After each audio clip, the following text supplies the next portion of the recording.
Buenos días. Esta es la clase número 3 del curso Capacitación en el manejo de base de datos para el estudio de las ciencias biomédicas. Este es un curso organizado por el Departamento de Docencia del Centro Universitario de Estudios Medioambientales de la Facultad de Ciencias Médicas, Universidad Nacional de Rosario. Este curso también es un servicio técnico de alto nivel del CONICET. En esta clase número 3 veremos propiedades ácido-base y carácter hidrofóbico e hidrofílico de compuestos y sus aplicaciones a la farmacodinámica y a la farmacocinética.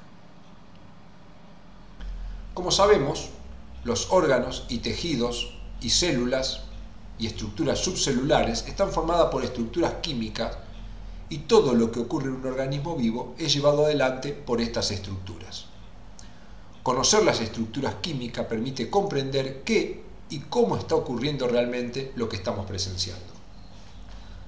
Las sustancias químicas se pueden clasificar desde diferentes puntos de vista. En función de esta clasificación podemos inferir sobre propiedades de los compuestos en cuestión y podemos así predecir su función y comportamiento. Veremos dos formas comunes y muy útiles para el estudio de las propiedades de las moléculas.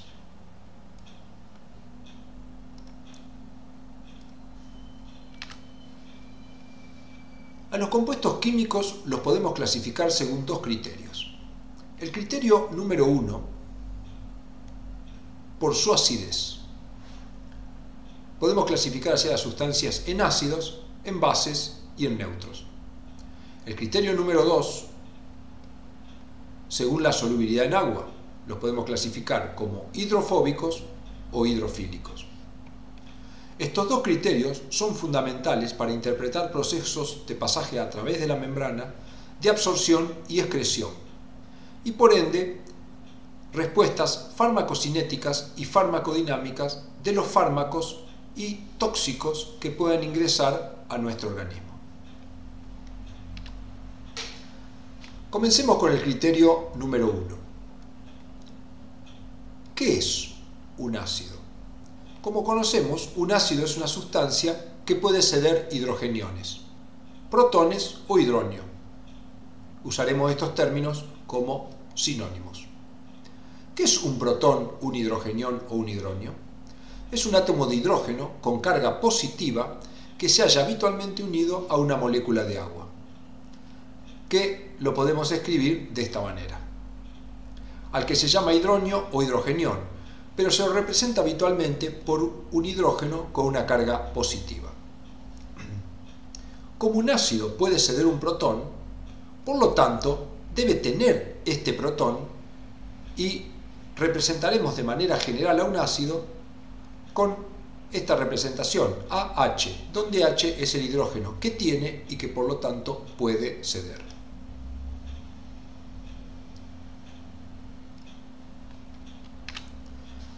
Una característica a tener presente es que para que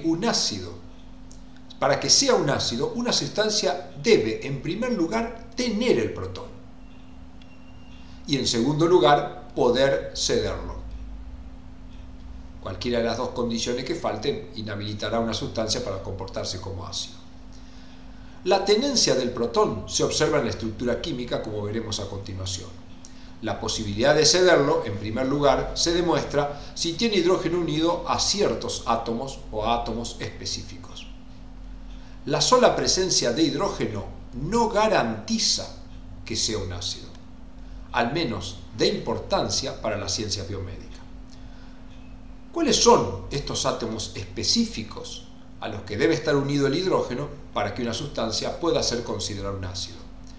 Bien, el hidrógeno tiene que estar unido a átomos de oxígeno o nitrógeno preferentemente. Podrá haber alguna excepción, pero de menor importancia en la ciencia que estamos estudiando.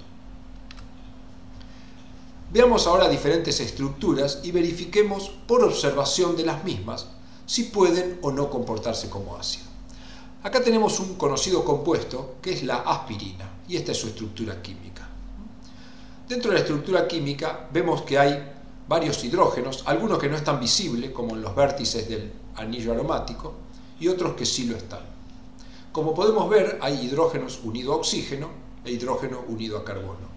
Aquellos hidrógenos unidos a oxígeno son los que pueden tener comportamiento ácido, no así los hidrógenos unidos a carbono. Por lo tanto, en este caso, el único hidrógeno que podríamos tener comportamiento ácido sería el que se encuentra en este grupo. Analicemos el ácido cítrico. El ácido cítrico también tiene varios hidrógenos, todos ellos unidos a oxígeno. Sin embargo, acá debemos agregar una nueva cosa. Por ejemplo, este hidrógeno, que se encuentra unido a oxígeno, está unido a un átomo de carbono, que es este, que se haya unido solo a otros átomos de carbono. En este caso tampoco el hidrógeno tiene comportamiento ácido. En cambio, en estos casos, el hidrógeno está unido a un oxígeno y a su vez este oxígeno está unido a carbono que tiene otro oxígeno. Lo mismo pasa en este sitio y lo mismo pasa en este sitio. Esto, como recordará, son grupos carboxilos, por eso el carboxilo tiene un comportamiento ácido. Entonces recordemos, primero la estructura tiene que tener hidrógeno, estas las tiene. Esos hidrógenos tienen que estar unidos a oxígeno-nitrógeno, pero el oxígeno-nitrógeno tiene que estar unido a carbono que tenga otro oxígeno unido. Este hidrógeno, como dijimos, no es de comportamiento ácido, al menos de importancia en la ciencia biomédica, y sí lo es este. Analicemos la taurina. Es un aminoácido conocido.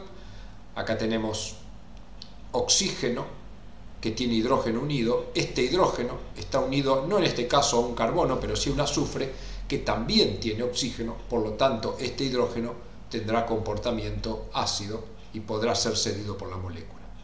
Entonces, centremos ahora la atención en este hidrógeno. Este hidrógeno, por tener comportamiento ácido, podrá ser cedido transformándose en un protón y de esa manera la estructura quedará con carga negativa. La taurina cedió un protón originando una sustancia con carga negativa. Entonces, la sustancia, en este caso la taurina, se comportó como un ácido. La capacidad de ceder un protón depende de la relación entre el pH del medio y el pKa del ácido. En primer lugar, ¿qué es el pKa? Es un número hallado experimentalmente o por procesos de simulación que permite predecir si una sustancia liberará un protón y en qué condiciones. ¿Cuál es esa relación? Bien, si el pH de la solución en la que se encuentra la sustancia es mayor que el pKa, podemos decir que más del 50% de las moléculas ceden su protón. Es decir, el ácido se disocia o está cediendo el protón. Mientras que si el pH de la solución fuera menor que el pKa, más del 50% de las moléculas se quedan con el protón unido, por lo tanto no se disocia y no tendrá carga negativa. Veamos un ejemplo con el ácido acético. Acá tenemos la fórmula del ácido acético. Acá tenemos hidrógenos que no tendrán comportamiento ácido por estar unido a carbono, pero acá sí tenemos un hidrógeno unido a oxígeno que está unido a carbono con otro oxígeno, por lo tanto este hidrógeno tiene comportamiento ácido. Evidentemente, como dice acá, es un ácido, ya que tiene hidrógeno unido a oxígeno. Ahora, ¿cuál es su pKa? Si vamos a las bases de datos, que ya veremos a continuación, ahí encontraremos que el pKa del ácido acético es 4,54. La pregunta es, ¿cuál será la estructura que tendrá el ácido acético a pH 6? Como el pH de la solución, 6 en este caso, es mayor que el pKa del ácido, 4,54, por la regla que vimos antes, más del 50% de las moléculas perderán su protón y por lo tanto la hallaremos como un anión. Quiere decir que el ácido acético en una solución de pH 6 va a tener esta estructura, es decir, se encontrará como acetato o molécula con una carga negativa, más bien dicho, un anión. Veamos un ejemplo con la glicina. El aminoácido glicina tiene un grupo carboxilo que tiene hidrógeno unido a oxígeno con carbono y oxígeno, por lo tanto ya sabemos, por lo que hemos visto, que este hidrógeno puede ser cedido como un protón. Pero tiene un grupo amino. Toda vez que nos aparezca un grupo amino, razonaremos de la siguiente manera. Cuando una molécula tiene un grupo amino, también podemos considerar a este como un ácido, ya que el grupo amino puede captar un protón. Cuando el grupo amino capta un protón, se transforma en esta estructura que se llama grupo amonio, que tiene un hidrógeno más que la estructura que tenemos acá arriba y tiene carga positiva. que va a poder ceder ese hidrógeno perdiendo la carga. Por lo tanto, el grupo amino, al haber recibido el protón, se transforma en un grupo ácido que podrá ceder nuevamente el protón. Por lo tanto, la glicina tiene dos grupos ácidos que deben tener valores de pK distintos. Uno de los grupos ácidos es este y otro de los grupos ácidos es este. Buscando en las bases de datos encontramos esos valores. La glicina tiene dos pKa, uno cuyo valor es 2,31 y otro cuyo valor es 9,28. Como dato, para interpretar los valores de pKa, en general los pKa de hidrógenos unido a oxígeno son menores a 7 y los pKa de hidrógeno unido a nitrógeno en general son mayores a 7. Por lo tanto, interpretamos que este valor 2,31 es el pKa del grupo carboxilo, mientras que 9,24 es el pKa del grupo amino. ¿Cuál sería la estructura de la glicina a pH 7? Como el pH 7 es mayor que 2,31, el grupo carboxilo estará disociado. Y como el pH, que es 7, es menor de 9,24, el grupo amino no estará disociado.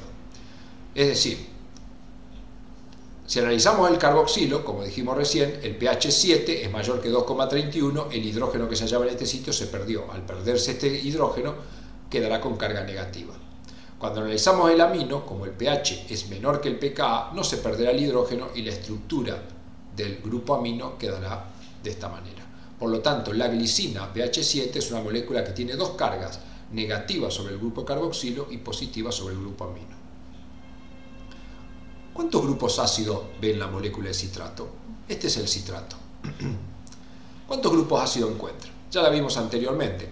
Dijimos que este hidrógeno no tenía comportamiento ácido porque el oxígeno estaba unido a un carbono que no tenía otros oxígenos cerca, mientras que este hidrógeno y este hidrógeno sí están unidos a carbono con otros oxígenos, por lo tanto uno dice tiene tres grupos ácidos y por lo tanto debería tener tres valores de pKa.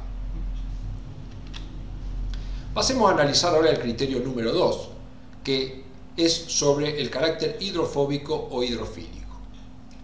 ¿Qué es una sustancia hidrofóbica y una hidrofílica? Hidrofóbico significa poco soluble en agua o que rechaza el agua, tiene fobia al agua. El hidrofílico tiene afinidad por el agua y por lo tanto decimos que una sustancia es hidrofílica cuando es bastante soluble en agua. ¿Cómo sabemos esto? Existen diferentes formas. Podemos analizar primero esta regla práctica, no siempre cierta, pero muchas veces efectiva. Una sustancia es más hidrofílica cuanto más oxígeno, nitrógeno o carga tiene esta molécula y cuanto menos átomos de carbono. Entonces, recuerde, más hidrofílica es más oxígeno, nitrógeno, carga y menos carbono. Y una sustancia es más hidrofóbica cuanto más carbonos tiene y menos oxígeno, nitrógeno o carga. Veamos algunos ejemplos. ¿Cuál de las dos sustancias le parece más hidrofóbica? Acá tenemos dos sustancias muy parecidas, los dos son aminoácidos que tienen el grupo carboxilo, el carbono alfa y el grupo amino, y acá una cadena carbonada.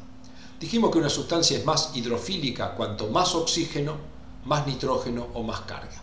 Al comparar estas dos moléculas, no puedo sacar conclusión en base a los oxígenos y los nitrógenos, porque esta molécula tiene dos oxígenos y un nitrógeno, esta también tiene dos oxígenos y un nitrógeno. Pero sí puedo sacarla por el número de carbonos. Esta molécula tiene 1, 2, 3, 4, 5 y 6 carbonos, mientras que esta molécula tiene 1, 2 y 3 carbonos. Dijimos que una molécula es más hidrofóbica cuanto más carbonos tenga, por lo tanto esta es la molécula más hidrofóbica en esta comparación, o dicho de otra manera es la menos hidrofílica. Y en este otro caso, ¿cuál de las dos sustancias le parece más hidrofóbica? Siempre debemos mirar los oxígenos, nitrógenos o carga o los carbonos. En este caso es complejo, porque los oxígenos, tenemos dos oxígenos, esta tiene dos oxígenos, un nitrógeno tiene un nitrógeno, la cantidad de carbono es 1, 2, 3, 4, 5 y 6, y esta tiene 1, 2, 3, 4, 5 y 6. Y claro, son las dos moléculas con diferente grado de ionización. Entonces, ni el carbono, ni el oxígeno, ni el nitrógeno nos sirve para comparación. Pero si la carga, esta molécula tiene por acá una carga negativa y por acá una carga positiva.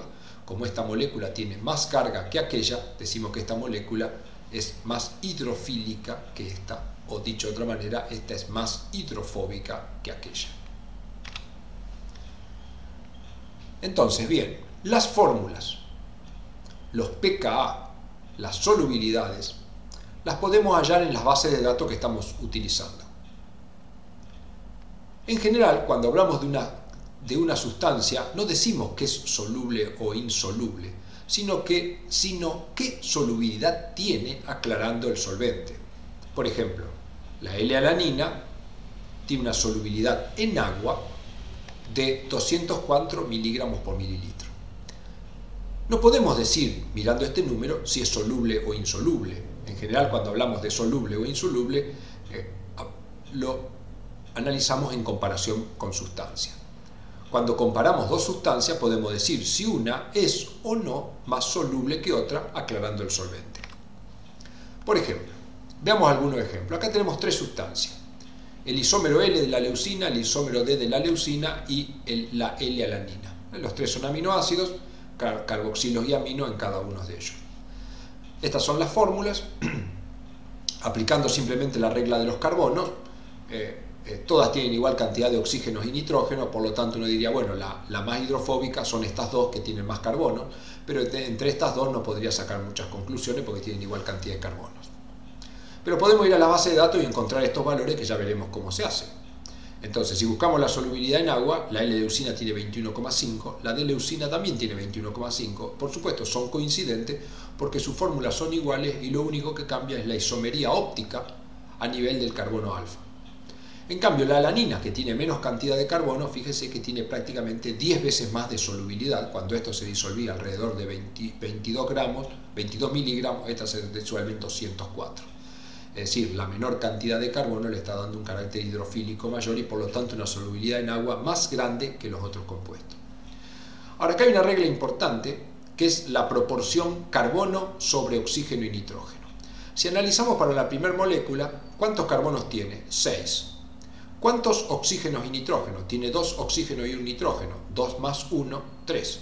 Si divido 6 dividido 3 me da 2. Si hago el mismo cálculo para esta molécula, tiene 6 átomos de carbono y 2 oxígenos más un nitrógeno, me da también 3. Mientras que si voy a la alanina, ¿cuántos carbonos tiene? Tiene 1, 2, 3 carbonos. ¿Cuántos oxígenos y nitrógeno? 2 oxígenos y un nitrógeno, 2 más 1, 3, la relación me da 1. Esta relación es interesante y esta es una regla práctica.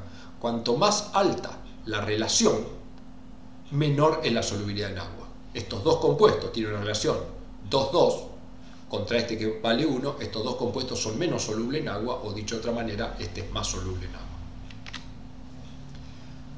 Pasamos a aplicar un poco ahora estos conocimientos. Recordemos las estructuras de las membranas. La membrana biológica es una bicapa de fosfolípidos formada por moléculas que tienen una cabeza hidrofílica y 2 colas hidrofóbicas que se unen a las 2 colas hidrofóbicas de otra molécula que se encuentra enfrentada formando una bicapa lipídica. Si tenemos sustancias hidrofóbicas o sustancias con alto carácter hidrofílico, el comportamiento será diferente. Las sustancias con alto carácter hidrofílico estarán muy cómodas disueltas en este medio que es acuoso, pero como el interior de la membrana es hidrofóbica, cuando esa sustancia quiere atravesar no lo va a poder hacer y va a quedar dentro de este compartimiento. En cambio, la sustancia hidrofóbica, como es soluble y afín al interior de la bicapa lipídica, va a poder atravesar y pasar del otro lado. Este es un principio que ya hemos estudiado probablemente anteriormente. Bien, veamos ahora en conjunto las propiedades estudiadas, analizando algunas situaciones. De hecho, pueden resultar algo complejas en principio. Analicemos un compuesto conocido, el diclofenac, que es un conocido DAINE o droga antiinflamatoria no esteroidea. Y supongamos esta situación. Suponiendo que el diclofenac no tiene transportador en una membrana y por lo tanto se absorbe atravesando la membrana por difusión simple, la pregunta es, ¿la absorción será mayor o menor a pH 6 comparada con la que tendría a pH 3. Para analizar el proceso de absorción pasaje a través de una membrana es clave decidir si la sustancia tiene más o menos carácter hidrofílico a pH 6 comparado con pH 3. Pues bien, vamos a las bases de datos y buscamos la fórmula. Al ver la fórmula del diclofenac, lo que observamos es que tiene un hidrógeno que tiene comportamiento ácido. ¿Por qué? Porque está unido a oxígeno que tiene carbono con oxígeno. Acá hay otro hidrógeno unido a nitrógeno, pero este no tendría comportamiento ácido por estar justamente entre dos carbonos. En las bases de datos encontraremos que el pKa de este grupo es 4,15. Entonces, aplicando las reglas que vimos, el pH que estoy analizando es 6. Como el pH, que es 6, es mayor que el pKa, que es 4,15, la sustancia va a ceder el hidrogenión y se va a transformar en una sustancia que va a tener carga negativa, o sea, en un anión. Entonces, esta estructura tiene igualdad de átomos de carbono, nitrógeno y oxígeno comparado con aquella, pero tiene mayor carga, por lo que es más hidrofílica, porque vimos que a mayor carga, mayor es el carácter hidrofílico, es decir, que esta sustancia, comparado con esta, tendría mayor carácter hidrofílico y por lo tanto se absorberá menos a pH 6 comparado con pH 3. Volvamos a razonar un poco y reforcemos los conceptos. El pKa es 4,15. La regla la simplificaremos así. Si el pH está por debajo de 4,15, tendremos la estructura donde el hidrógeno está unido. Pero si el pH es superior a 4,15, tendremos la estructura donde ya perdió el hidrógeno y por lo tanto tiene carga negativa. Esta es una regla práctica, por lo tanto, mirando el pKa, lo que siempre vamos a ver es que si estamos por encima del pKa, siempre la estructura va a tender a tener carga cuando estemos analizando hidrógenos unidos a oxígeno, no así en otras situaciones quizás, y por lo tanto esta estructura va a ser más hidrofílica, las membranas las va a atravesar con más dificultad, dada que es una bicapa lipídica. Si el pH fuera inferior, como el caso acá que analizábamos, 3, la molécula va a tender a tener el hidrógeno pegado, por lo tanto no va a tener carga, y al no tener carga va a ser más hidrofóbica y atravesará la membrana con más facilidad. Muy bien, ahora veamos cómo buscamos los valores de pKa de un ácido y sus fórmulas. Por ejemplo, veamos algunos de los casos que vimos anteriormente, el ácido acético.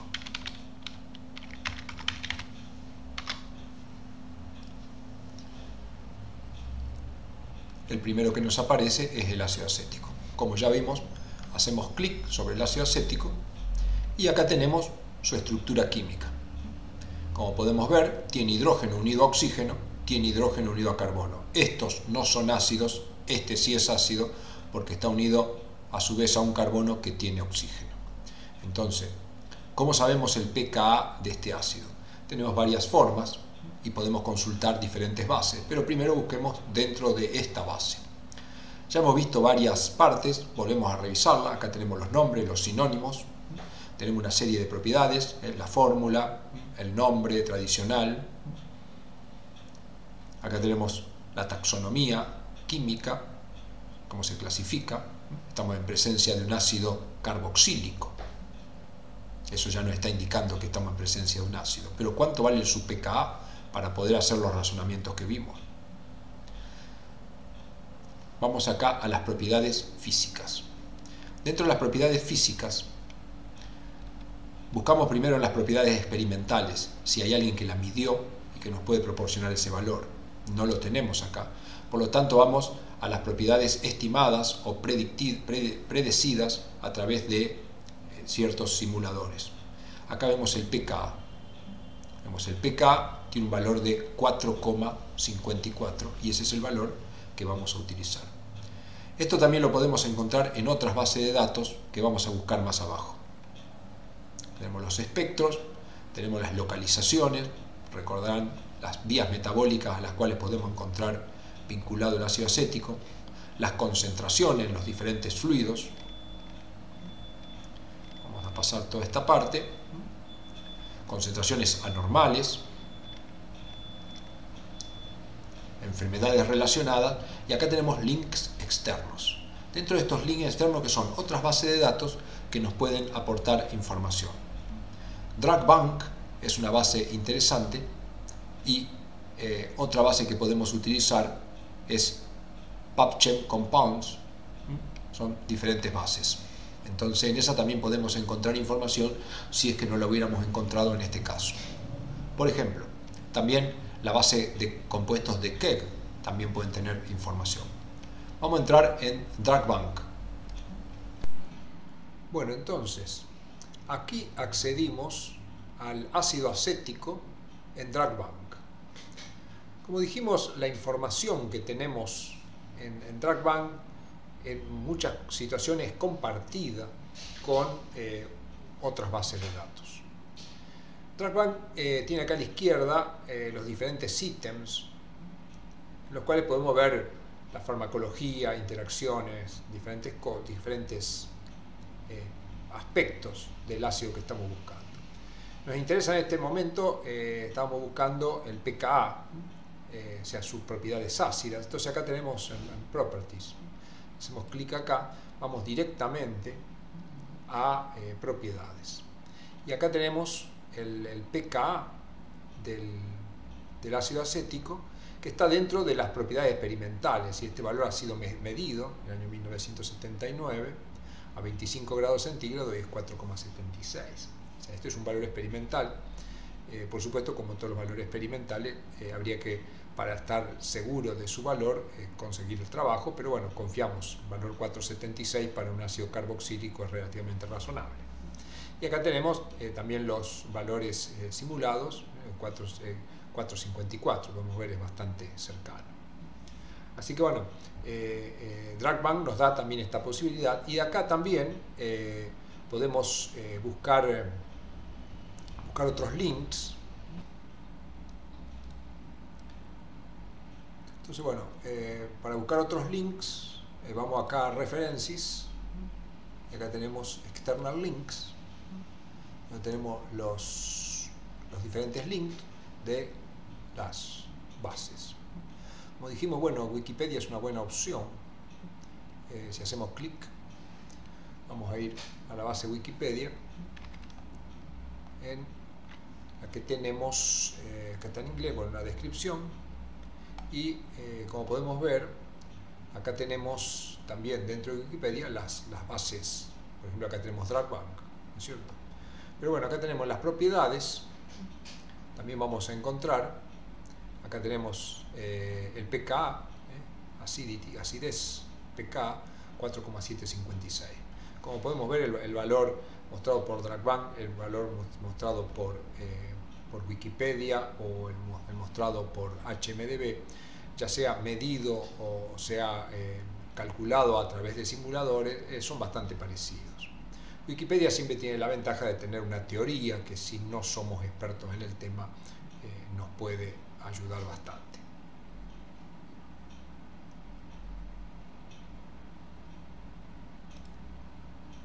Lo que vamos a ver es una prueba más.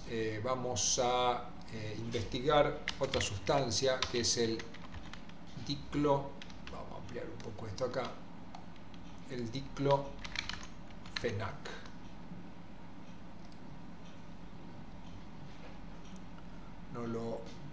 Acá está, diclofenac. Diclofenac, acá tenemos la fórmula. A través de la fórmula nos podemos dar cuenta que acá tiene un ácido carboxílico, por lo tanto es un ácido, y entonces si este ácido está disociado o no, sabemos que afecta la carga de la molécula y por lo tanto su pasaje a través de membrana. Entonces bueno, es interesante conocerlo. Acá desde HMDB podemos buscar, como lo hacemos siempre, si no directamente acá arriba tenemos un listado de temas. Entonces acá tenemos las propiedades físicas. Entonces acá venimos, como podemos ver, dentro de las propiedades experimentales no tengo el pKa, y acá tengo el valor de pKa que me da, es un valor de 4. Acá aparece algo, un pKa, que de la base más fuerte, no se sabe muy bien qué es, pero este sería el valor. Y si no, podemos ir, como hicimos recién, a los links externos, ¿no es cierto? Podemos ir a hacer el mismo recorrido a través de DragBank. Vamos a hacerlo más rápido. Acá estamos el diclofenac, vamos a las propiedades y nos fijamos acá en las propiedades, Experimental Properties, acá está.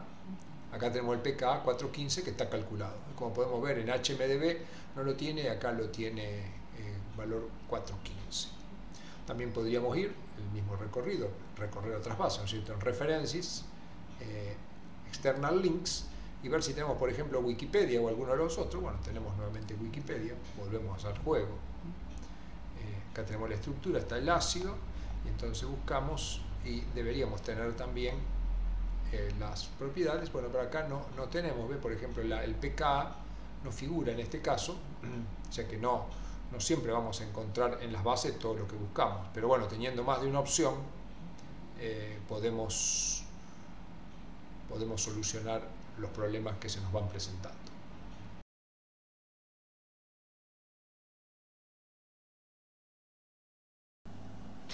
Valga acá una aclaración. Las bases de datos con las que estamos trabajando son realmente dinámicas y pueden cambiar día a día y aún dentro del mismo día. Por lo tanto, no esperemos que cada vez que nos enfrentemos a una base de datos tengamos siempre lo mismo que uno vio el día anterior o vio en un video o vio en una explicación. Acá viene un caso claro en el cual podemos ver eso. En el video que usted viene viendo, la base DragBank tenía un link que era accesible y ahora dice que no está disponible ese link. Por lo tanto, a la hora de buscar algo, usted puede encontrar que en los links entre las bases, por los procesos de programación que involucran, haya cambiado respecto de lo que usted estaba acostumbrado. Por lo tanto, trabajar con las bases de datos implica estar actualizado día a día con la información, pero también implica que seamos flexibles en la forma de acceder. Por lo tanto, si uno tiene una base de datos a la cual quisiera ir y no está disponible, no quiere decir que ahí no haya información, sino que puede haber problemas de programación que hace que temporariamente esté inhabilitado. Entonces, ¿cómo hacemos para acceder? Bueno, si yo quiero ir a la base DragBank y estoy trabajando en ácido acético, me voy a ir directamente, puedo abrir una nueva ventana y voy y busco DragBank, que también es una base de Canadá, y entonces ingreso directamente a la base DragBank.